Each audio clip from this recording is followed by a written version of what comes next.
Vous écoutez Crime Story, l'affaire Caroline Dickinson, 2e et dernier épisode. Dans le premier épisode, Caroline Dickinson, une jeune Britannique de 13 ans, est retrouvée morte dans la chambre qu'elle partageait avec 4 copines pendant un voyage linguistique en Bretagne, à Pleine Fougère. Elle a été violée et étouffée. Anglais et Français sont sous le choc. 2 jours après le meurtre, un SDF de 39 ans est arrêté et après 45 heures de garde à vue, il passe aux aveux. Le mardi 23 juillet 1996, le juge Gérard Zog, chargé de l'instruction, réunit les journalistes à Saint-Malo pour leur annoncer le succès des enquêteurs. Le meurtrier de la petite Caroline a avoué le meurtre, le viol, et il a été incarcéré. Ce type d'individu, dans ce genre de circonstances, à partir du moment, si j'ose dire, où il a découvert sa proie, rien ne peut l'arrêter. Une fois que c'est parti, c'est malheureusement parti. Il ajoute qu'une analyse ADN est en cours et devrait corroborer les aveux de cet homme dans les prochains jours. En France et en Angleterre, où l'affaire a beaucoup ému, le soulagement est immense. Partout, on félicite les enquêteurs et le magistrat pour leur travail aussi rapide qu'efficace. Le vendredi 26 juillet, Patrice Padet écrit au juge. L'homme lui explique qu'il souhaite revenir sur ses aveux. Mais le coup de grâce pour cette piste arrive le mardi 30, une semaine après l'annonce à la presse. Les résultats des analyses tombent et ils sont formels. Patrice Padet n'a pas violé, et donc probablement pas tué non plus, la jeune Caroline Dickinson. Malgré ces éléments nouveaux, le juge n'est pas convaincu. Il garde donc cette information secrète et demande une contre-expertise. Le mardi 6 août, il doit se rendre à l'évidence. Les résultats des nouvelles analyses écartent une nouvelle fois la culpabilité de Patrice Padet. Les aveux de Patrice Padet étaient complets. Sa description des lieux, de la chambre même où avait été violée puis assassinée Caroline, la jeune Anglaise de 13 ans et demi, était cohérente. Pourtant, aujourd'hui, l'enquête des gendarmes continue. Parce que les aveux du SDF arrêté le 20 juillet dernier sont passés depuis au crible de la police scientifique. Or, les tests d'ADN sont négatifs. En clair, Patrice Padet n'a pas violé Caroline, il a pourtant avoué. Ce rebondissement scientifique, dans une affaire qui apparaissait bouclée, montre combien sont fragiles les aveux en matière criminelle. Le juge se rend en personne à la prison de Pleumeur pour ordonner la libération de cet homme. Devant les journalistes, il reconnaît son erreur tout en émettant l'hypothèse que 2 personnes auraient pu s'introduire dans la chambre numéro 4 de l'auberge de jeunesse et que si Patrice Padet n'a pas violé, il peut quand même avoir tué. Pour les parents de Caroline, c'est un coup de massue. Et pour la presse anglaise, l'occasion de souligner l'incompétence des enquêteurs et du juge français. Il faut dire qu'en Angleterre, les choses se passent différemment. Dans ce type d'affaires, la justice collabore étroitement avec la famille qui est tenue au courant de chaque étape de l'enquête et qui lance, via la presse, des appels au public. Ce qui permet parfois de retrouver plus vite les coupables. En France, le juge travaille sous le secret de l'instruction et à ce titre, n'est pas supposé partager la progression de l'enquête.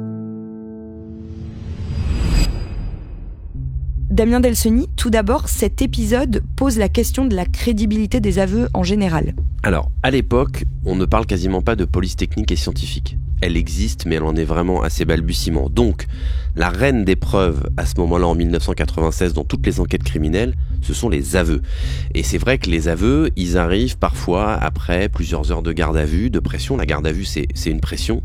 Les suspects sont parfois totalement épuisés. On joue aussi avec cette fatigue-là quand on est enquêteur. Et il arrive qu'ils racontent des choses qu'ils n'ont jamais commises, juste en fait pour que ça s'arrête, pour que cette pression s'arrête. On sait aussi que les gendarmes et les policiers, ils ont certaines techniques qu'ils utilisent pour poser des questions. Alors, c'est ce qu'on appelle des questions avec des réponses induites, c'est-à-dire que on voit ça souvent en lisant des procès-verbaux, c'est-à-dire que la question elle est posée d'une telle façon que la réponse elle est quasiment prévue d'avance. Donc, il faut être honnête, il y a des pratiques aussi beaucoup plus discutables que ça encore, que les réponses induites, c'est parfois l'utilisation de violence, c'est-à-dire que Patrice Padet il dira bon, on m'a mis des gifles en garde à vue. C'est pas le seul à l'avoir dit, et on sait que c'est arrivé qu'effectivement il y ait aussi une pression physique qui soit exercée à un moment donné sur un suspect. Et puis Patrice Padet il racontera aussi justement que pendant cette garde à vue où on l'a privé pendant de longues heures et d'alcool et de médicaments, à un moment donné on lui a proposé des bières, c'est-à-dire que il y a eu un espèce probablement de chantage, tu nous dis quelque chose qu'on a envie d'entendre et puis t'auras tes bières. À l'époque aussi États-Unis, maintenant il y en a un, mais à l'époque il n'y avait pas un avocat en permanence aux côtés d'un suspect, c'est-à-dire que le suspect il était seul, il voyait une fois l'avocat au début de sa garde à vue et après c'était quasiment terminé. Donc quelqu'un qui n'a pas l'habitude comme ça d'une garde à vue, il peut être très perturbé et très déstabilisé par tout ça. Donc c'est un espèce de bras de fer comme ça qui s'engage entre le suspect et les enquêteurs, et effectivement il est toujours un peu déséquilibré ce bras de fer. Ce qu'il se passe avec l'annonce de l'arrestation du mauvais coupable, est-ce que c'est une très grosse faute pour un juge ?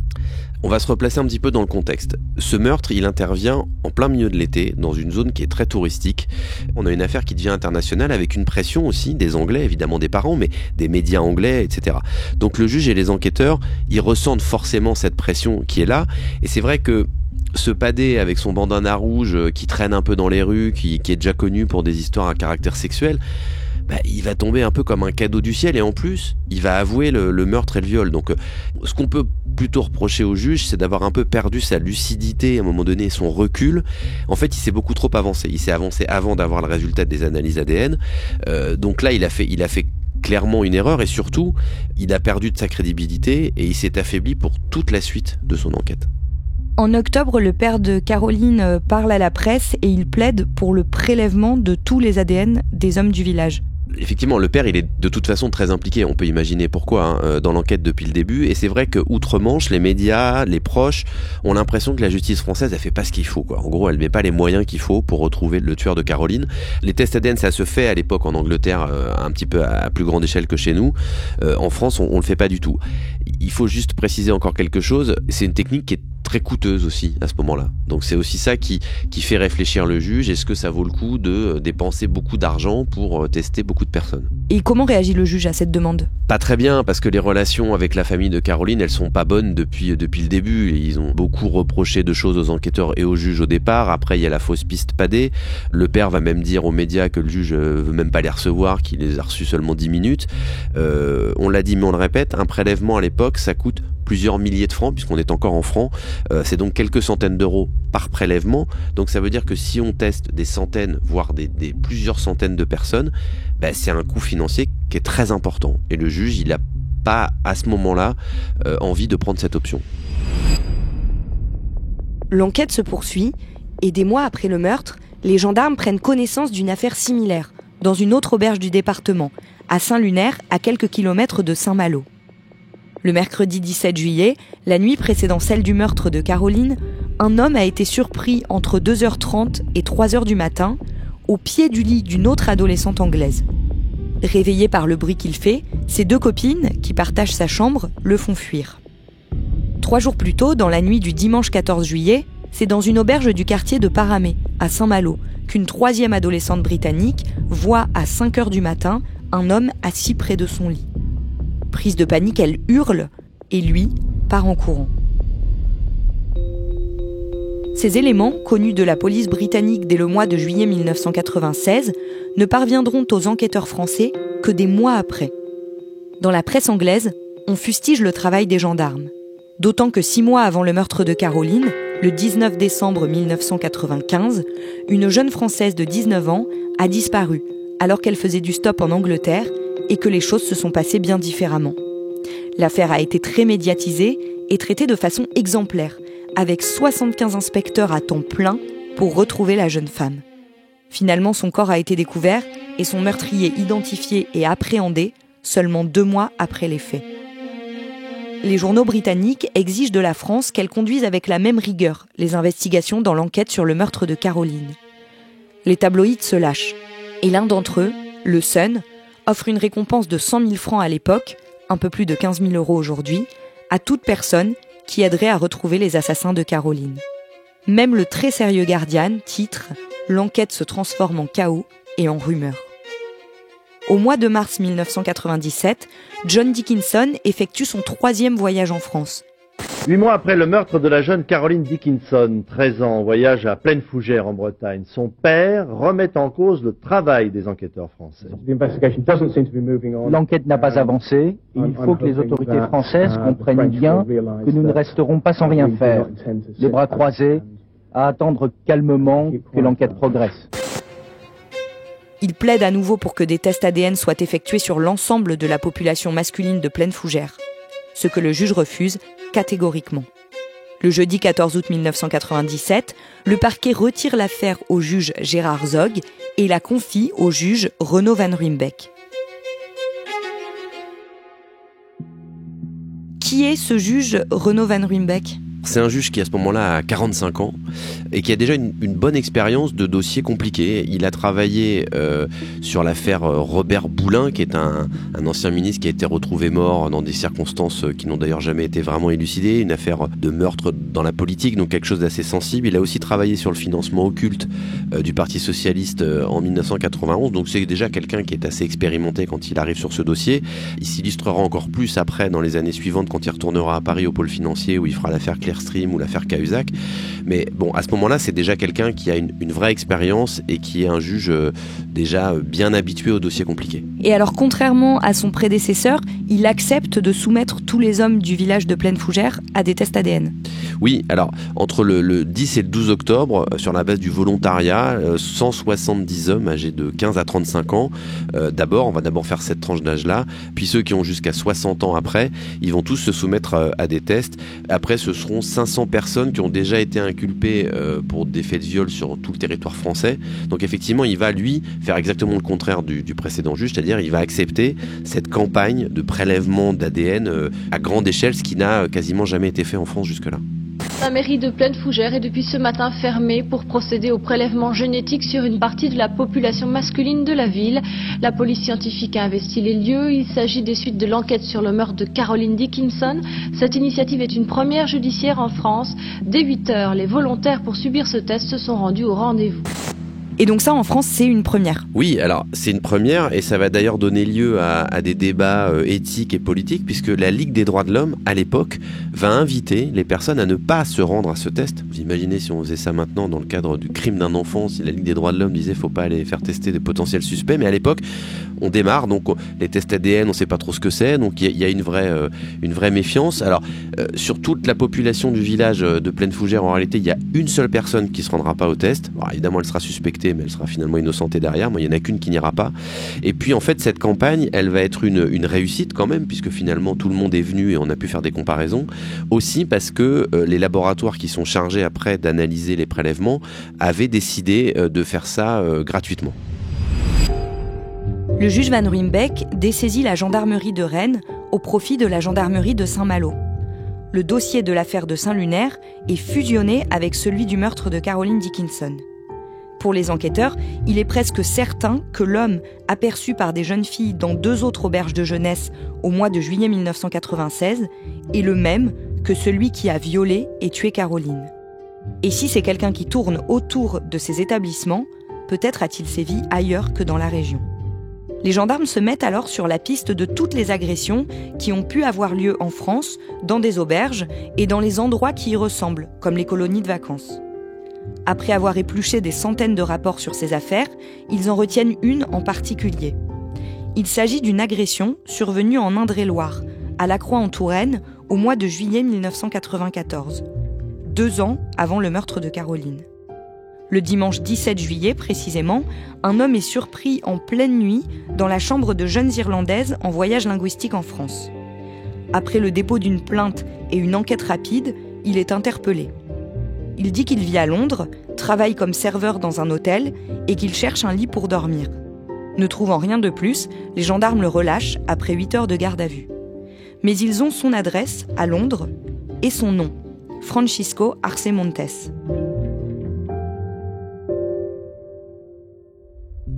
Maintenant qu'il a ce nom et qu'il pense que c'est une piste sérieuse, que fait le juge Van Ruymbeck ?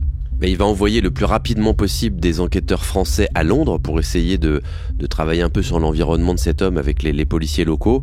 Le seul problème, c'est que quand ils arrivent à Londres, l'adresse qu'il avait donnée à l'époque, elle n'est plus valable. Il n'habite plus à cette adresse à Londres. Donc ils n'ont rien de plus. Rien, ils n'ont pas d'empreinte, pas d'ADN, ils n'ont même pas une photo de lui. Alors ils ont son âge, il a 45 ans lui à ce moment-là. Alors ça colle pas effectivement avec les descriptions qui ont pu être faites par des témoins dans l'affaire de Plaine Fougère où on voyait quelqu'un d'un peu plus jeune de 30-35 ans. Mais en tout cas bon voilà, de toute façon ils ont pas de photo, ils ont pas d'ADN, ils ont rien quoi quasiment. Et donc à partir de ce moment-là, l'enquête ne progresse plus ?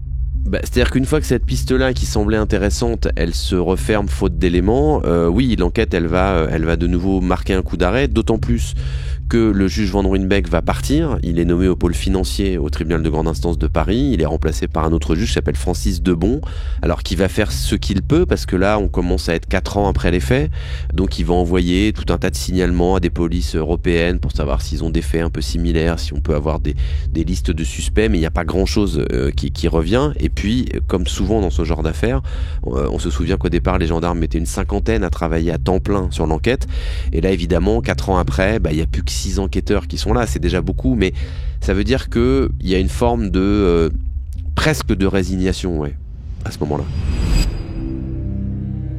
Près de 5 ans après le meurtre de Caroline, et malgré tous les moyens engagés, les enquêteurs ne peuvent toujours pas dire à John Dickinson qui a tué sa fille. Quelques semaines avant le 5e anniversaire de sa mort, le dimanche 1er avril 2001, le juge Francis Debon répond à une journaliste d'un hebdomadaire britannique, le Sunday Times. Il lui parle de l'avancée de l'enquête et cite le nom de Francisco Arce Montes. Dans l'article qu'elle écrit, elle donne ce nom et on parle comme celui du suspect numéro 1. C'est la première fois qu'il est mentionné publiquement. Le lendemain, aux États-Unis, dans le Michigan, à l'aéroport de Détroit, un agent du service de l'immigration prend son café en lisant le journal. Il revient de vacances en France et est intrigué par cette histoire racontée dans le Sunday Times. Par réflexe professionnel, il tape le nom de Francisco Arce Montes dans la base de données à laquelle il a accès. L'agent découvre alors qu'il est entré sur le territoire américain le samedi 24 février 2001. Et que dans la nuit du lundi 12 mars, il a été arrêté à Miami pour une tentative d'agression sur une collégienne irlandaise. Il a été pris en flagrant délit dans un motel où dormait l'adolescente avec des camarades de classe, comme à Saint-Lunaire et comme à Plaine Fougère. Emprisonné en Floride depuis, il attend son jugement. C'est donc bien ici, en Floride, en plein centre de Miami, dans la prison du comté de Dade, qu'est incarcéré Francisco Arce Montes, l'homme présenté autant par les policiers américains que par les enquêteurs français comme le suspect numéro 1 dans l'affaire Dickinson. L'agent du service de l'immigration fait remonter cette information qui est immédiatement transmise à la gendarmerie française. Cette dernière demande aux Américains de réaliser le test ADN tant attendu, puis plusieurs contre-expertises. Dans la soirée du samedi 14 avril 2001, à Rennes, l'avocat général de la Cour d'appel annonce devant les caméras de télévision du monde entier le résultat définitif de ces tests. L'analyse qui vient d'être pratiquée révèle qu'il existe des similitudes très importantes avec l'empreinte relevée à Plaine Fougère.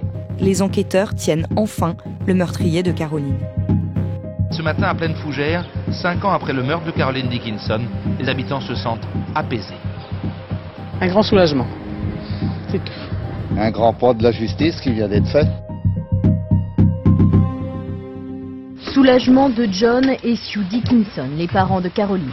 Après 5 ans d'enquête, près de 4000 tests génétiques négatifs, des investigations sur plus de 9000 personnes, ils remercient publiquement enquêteurs, médias et le policier américain qui a permis cette soudaine avancée. Après les remerciements, John Dickinson tient à dire, une fois de plus, l'importance des tests ADN dans de tels drames. Rien ne pourra ramener notre Caroline, mais tout devrait être fait pour éviter qu'un tel cauchemar ne s'abatte sur une autre famille innocente. Nous voudrions aussi renouveler notre appel à tous les gouvernements pour qu'ils renforcent leur coopération dans ce genre d'enquête, et particulièrement en ce qui concerne l'échange des fichiers ADN des criminels. La mère de Caroline reste silencieuse, le père extrêmement prudent. Il répète qu'ils n'ont jamais perdu espoir qu'un tel crime ne pouvait rester impuni. John Dickinson ajoutera « Aussi dur que cela puisse être, nous serons encore patients. Il faudra encore attendre plusieurs mois avant que nous puissions dire que justice a été rendue à Caroline. » Damien, il va se passer encore du temps avant que Francisco Arce Montes réponde de ce crime devant la justice française. Oui, parce que on l'a dit, il est aux États-Unis, il est en Floride. Les extraditions, ça prend toujours du temps. C'est toujours des démarches administratives longues et compliquées, même avec des pays amis. En plus, lui, Francisco Arce Montes, il dit qu'il veut d'abord être juge aux États-Unis pour l'agression, et c'est son droit. Il sait aussi sans doute que ça retarde d'autant son retour en France où des affaires plus sérieuses l'attendent. Donc, il y a un arrangement qui va être passé. Les autorités américaines vont le libérer sous caution, une toute petite caution, pour qu'il puisse la payer en fait, et il sort de prison le 19 novembre 2001, mais il va pas être libre très longtemps parce que sur le parvis du bâtiment, il y a des agents du FBI qui l'attendent avec un mandat d'arrêt international du juge français. Il l'arrête, il l'emmène à l'aéroport de Miami directement, il le monte dans un Boeing 747 d'Air France, direction Paris-Charles de Gaulle, et quand il arrive en France le lendemain matin à 9h30, bah ça y est, il est placé en détention provisoire à la maison d'arrêt de Fleury-Mérogis dans l'Essonne. Les enquêteurs vont réaliser que ce Francisco Arce Montes a été condamné dans plusieurs pays pour des faits similaires et qu'il a en fait commis plus d'une dizaine de crimes. Oui, c'est un vrai prédateur sexuel en série et qui va en plus réaliser ces séries dans des pays différents et sur des continents différents. Alors, la seule chose, c'est qu'il était connu effectivement pour des agressions sexuelles et des viols, mais il n'avait jusqu'ici jamais tué. Et alors pourquoi est-ce qu'il a tué Caroline ? Alors ça, on peut imaginer pas mal de choses. On se dit peut-être que il avait quand même l'habitude de s'attaquer à des jeunes filles dans des auberges de jeunesse ou des hôtels la nuit. Là, il s'est peut-être passé quelque chose. Elle s'est peut-être débattue d'abord. Elle a peut-être essayé de crier et peut-être qu'à ce moment-là, il a paniqué. Comme il y avait d'autres jeunes filles autour dans la chambre, il s'est peut-être dit voilà, si quelqu'un se réveille, je suis fichu. Donc, on peut imaginer un réflexe de la tuer pour qu'elle se taise. Et puis, on se dit aussi que cette nuit-là, il avait quand même déjà probablement commis d'autres faits ailleurs dans une autre auberge de jeunesse, donc il était sous l'effet d'une véritable pulsion en fait cette nuit-là. En fait, il fallait pas se mettre en travers quoi quelque part, et je pense que si quelqu'un se mettait en travers de cette pulsion, il fallait l'éliminer quoi. Le 14 juin 2004, après une semaine de procès devant les assises de Rennes, Francisco Arce Montes est condamné à 30 ans de prison. Il fait appel contre l'avis de ses 2 avocats. Un nouveau procès a lieu et 1 an plus tard, en juin 2005, sa peine est confirmée. Damien, cette affaire, elle a une place particulière dans l'histoire criminelle et judiciaire française. Pourquoi ? Qu'est-ce qu'elle a changé ? Elle a déjà une place parce que c'était encore une fois un meurtre particulièrement odieux qui avait touché une jeune fille anglaise dans un secteur très touristique en Bretagne. Donc il y avait déjà tout cet aspect-là qui était important. Après, elle a marqué l'histoire criminelle parce que elle a contribué en tout cas à modifier un certain nombre de méthodes d'enquête. Elle a sacralisé l'importance de l'ADN et de la génétique et des preuves scientifiques dans une enquête par rapport aux aveux. Et puis, ça a démontré, mais malheureusement on s'en rend compte encore aujourd'hui, que des tueurs, des prédateurs comme ça, ils sont extrêmement mobiles, c'est-à-dire qu'ils peuvent être dans une région, changer de région, évidemment, changer de pays aussi, et là changer de continent encore. Donc la traque de ce type de prédateur, elle ne doit pas se limiter à la taille d'un village ou à la taille d'un département.